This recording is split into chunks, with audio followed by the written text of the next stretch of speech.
məncə bir çox danışmadığımız ya da danışmaqdan çəkindiyimiz, bəlkə də özümüzə sıxışdırmadığımız hisslər var. Hansı ki, onlar bugün çox danışılmır, çox müzakirə olunmur. Və mütləq ki, Dostoyevski mənim üzərində həm fərdi inkişaf olaraq, həm də bəlkə də kitab yazmaq olaraq, yəni hər bir çox perspektivdən mənim üzərimdə təsiri mütləq ki, var.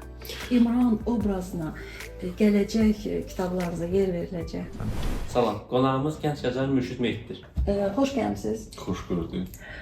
Deməli, biz araşdıranda ki, kimi dəvət eləyək, bugünkü deməli kitabım podkastının qonağı kim olsun, çox fikirləşirdik.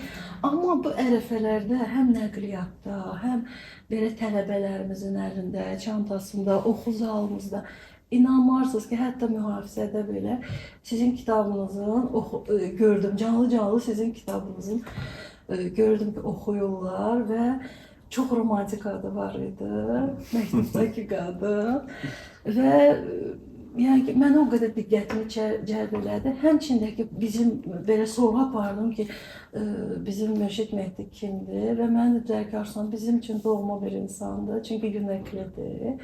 Və həmçindəki, yəni ki, yeni yazardır, bestsellerləri var və ona görə fikirləşdik ki, sizi qonaq çağıraq. Təşəkkür edirəm ki, bizim dəvətimizi qəbul edib. Mən təşəkkür edirəm dəvət etdiyiniz üçün. Mürşid müəllim, özünüzü necə təqdim edərdiniz?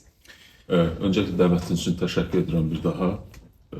Açığı özümü təqdim etməkdən daha çox düşünürəm ki, kitablarımı mənə təqdim etməsi daha doğru olar. Və bugün bir çox sahədə çalışıram əslində. Həm korporativ karyera, həm akademik karyera, həm də yaradıcılıq. Sosial olaraq insanlar mənə daha çox kitablarla tanıyıblar. Ona görə özümü adətən yazıcı olaraq təqdim edirəm. Mürşid müəllim, sizi yazmağa nə vadar edir? Bir də ki, niyə məhz ancaq dedektivlik və psixoloji janrda yazırsınız? Açığı həmişə bunun bir çox oxucu görüşlərində də deyirəm. Əsas məsələ bugün cəmiyyətdə məncə bir çox danışmadığımız ya da danışmaqdan çəkindiyimiz, bəlkə də özümüzə sıxışdırmadığımız hisslər var. Hansı ki, onlar bugün çox danışılmır, çox müzakirə olunmur. Bəlkə də yazmaqda əsas məqsədlərindən biri buydu. Yəni danışılmayan hisslərin danışılmağı, insanların bəlkə danışmağa utandığı mövzuların müzakirə olunmasını istəyirdim. Bəzən sosial olaraq cəmiyyətdə bizə çox kiçik görünən nüanslar var ki, bir iş yoldaşımızın soyuqluğu və yaxud da cəmiyyətdə bir insanın bizə kobudluğu, bunlar əslində çox böyük nüanslar olaraq görünmür. Amma bunlar bu kiçik parçalar yığılır və insanda birini partlayışa gətirib çıxardır. Ona görə danışılmayan hisslərin danışılmağını istədiyim üçün yazıram. Janr olaraq da gəldikdə isə məncə danışmaq istədiklərini və yaxud da verdiyi mesajları vermək üçün janrın fərqi yoxdur. Bu sevgi romanı ola bilər, psixoloji roman ola bilər, dedektiv ola bilər. Məncə burada əsas janr rol oynamır. Əsas məsələ nə demək istədiyimiz rol oynayır. Və məncə müəllif olaraq mənə nə maraqlıdırsa, məni nə çəkirsə o janrda da yazmalıyam ki, çünki yazmaq özü çox çətin, çox səbir tələb edən prosesdir. Çox qısa müddətli bir proses deyil. Və müəllif olaraq həm də oxucu perspektivindən yanaşmağa çalışıram ki, mənə nə maraqlı olardı ilk öncə. Ona görə seçimlərim arasında əsas psixoloji və dedektiv romanlar qalır hələ ki. Amma bu gələcəkdə dəyişə bilər. Yəni hər an dəyişə bilər. Hansı yazıçının əsərlərinə bəhrələnmisiniz?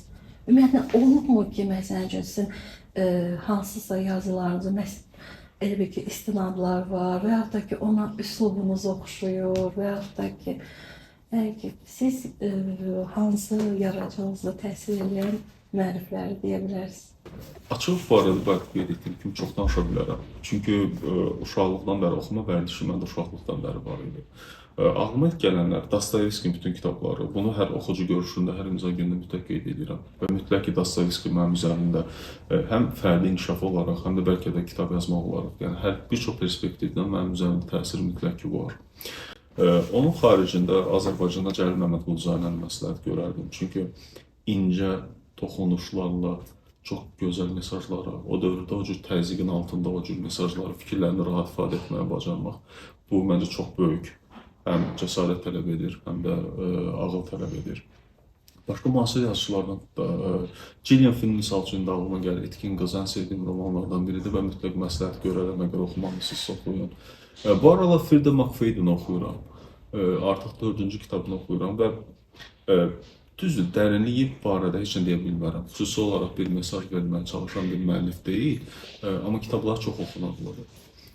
Ailə, dram, detektiv, cinayət janrında yazır daha çox və kitab çox sürətlə oxutdurur və bu da çox sevdiyim və mənim də etməyə çalışdığım strategiyalardan biri daşıyır. Başqa kimlər? Agatha Christie əlbəttə ki, xronoloji olaraq demək olar bütün kitablarını oxumuşam. Sherlock Holmes'un bir neçə kitablarını oxumuşam, amma mən Agatha Christie'nin Poirot'unu daha çox bəyənirəm açığı. Belə. Amma da qeyd etdiyim kimi, yəni çox nümunələr, səhərə qədər danışa bilərəm bu barədə, kitablar barədə. Müşmən, bəs sizə görə dedektivin şah obrazı, şah əsəri hansıdır? O vaxt, uşaq vaxtı xatırlayıram, Azərbaycanda çox təəssüf ki, çox tərcümələr yox idi. Və yalnız kitab oxumaq üçün gedə biləcəyimiz yeganə yerlər kitabxanalar, dövlət kitabxanaları olurdu. O vaxt kitab mağazaları demək olar ki, çox az idi. Bugünkü kitab mağazaları alimin oldu. Onlar yeni-yeni fəaliyyət göstərməyə başlayırdılar və çox zəif idi. Və yeganə resurslarımız, dediyim kimi, dövlət kitabxanaları idi. Orada tərcümələr arasında ən çox Agatha Christie kitablarını tapa bilirdik, təəssüf ki. Və uşaqlıqdan artıq Agatha Christie kitablarını oxuduğum üçün, mənim üçün əgər hansı qəhrəman daha çox yadda qalandır tərəfindən baxsaq, Hercule Poirot deyərdim.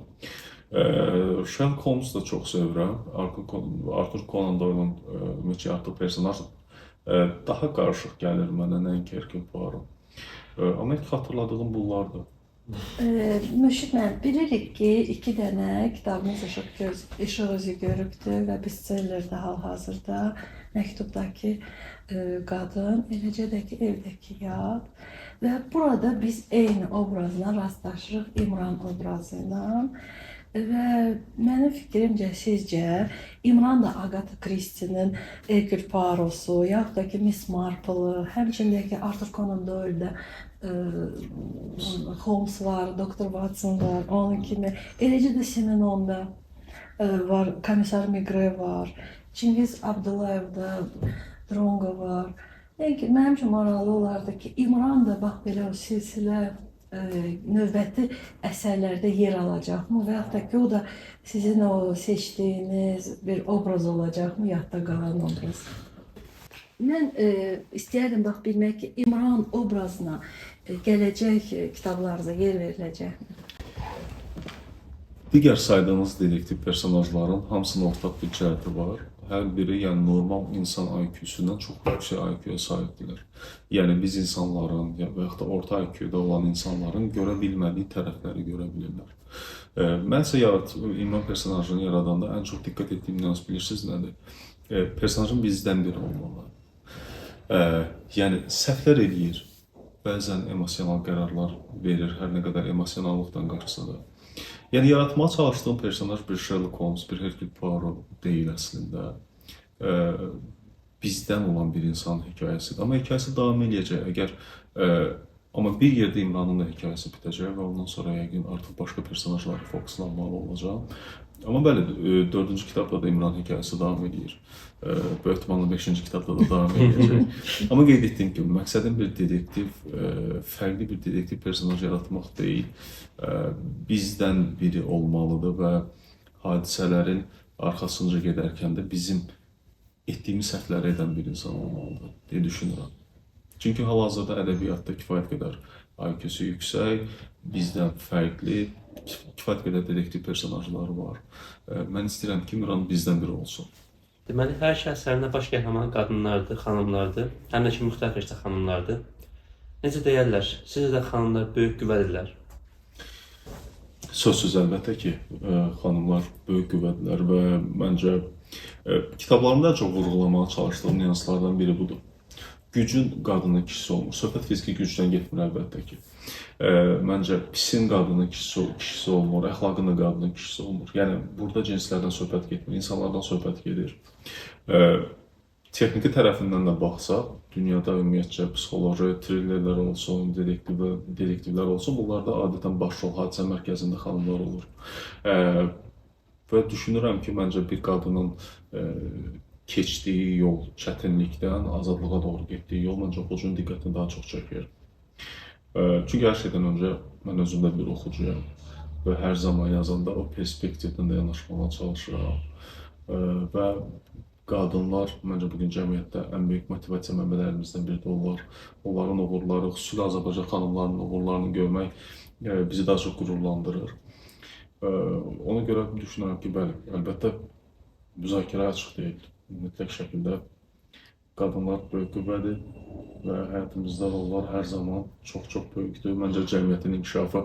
Keçən dəfə bir post etmişdim. Dünyada ixtiraları ilə dəyişdirən bir neçə xanımların, qadınların adlarını qeyd etmişdim.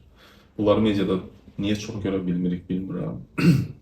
Amma bəli, qadınların gücü məncə müzakirə olunmayacaq qədər çoxdur, böyükdür. Hazırda üzərində işlədiyiniz kitab var. Hal-hazırda hazır, tam olmasa da hazır olan 4 romanım var idi. Artıq ikisi nəşr olunub. Üçüncünün üzərində çalışıram. Çünki bəzi romanlar var ki, onlar misal üçün çoxdan yazılmışdı və onu hal-hazırdakı dövrdən uyğunlaşdırmaq lazımdır. İndi texnologiyası olsun və s. Amma bəli, var və düşünürəm ki, uzun müddət yaradıcılıq davam edəcək mənim üçün. Mən sizə dərin təşəkkürümü bildirirəm gəldiyinizə görə. Mürşid müəllim, mənə maraqlıdır ki, bax gənclərə tövsiyələriniz. Tövsiyə eləmək deyəndə hər zaman bunu çox qeyd edirəm açığı. Mütləq, əlbəttə dünya reallığını unutmamaq lazımdır. Yəni, xəyallarınızın arxasınca gedin mütləq deyə bir mesaj verə bilmərəm heç bir zaman. Çünki dünya reallığı var və bəzən sadəcə hər şeyi atıb, özünü mərkəzə qoymaq və xəyalların arxasınca getmək məncə hər zaman doğru deyil. Amma nə edə bilərlər? Bunu hər zaman görüşlərdə qeyd edirəm. Mütləq şəkildə xəyallarınız üçün nəsə edin. Çünki arzu etdiyiniz həyatın arxasınca da getmədikdə və yaxud da onu həyatınızın bir hissəsinə inteqrasiya etmədikdə, maliyyə baxımından, karyera baxımından nə qədər uğur qazansanız da heç o içinizdəki boşluğu doldura bilməyəcəksiniz. Ona görə də mütləq çalışın, həyatınızı paralel aparın və xəyallarınız üçün nəsə edin. Uğurlu olarsa, yaxşı olarsa, lap yaxşı, sırf ona fokuslanıb onun da arxasınca gedə bilərsiniz. Amma dediyim kimi, mütləq istədiyiniz həyatı yaşamaq üçün mütləq nəsə edin. Beləliklə, Mürşid müəllim, gəldiyinizə görə çox təşəkkürlər. Çox sağ olun ki, vaxt ayırdınız. Sizdən görüşmək çox xoş idi. Mən təşəkkür edirəm dəvətiniz üçün. Çox sağ olun.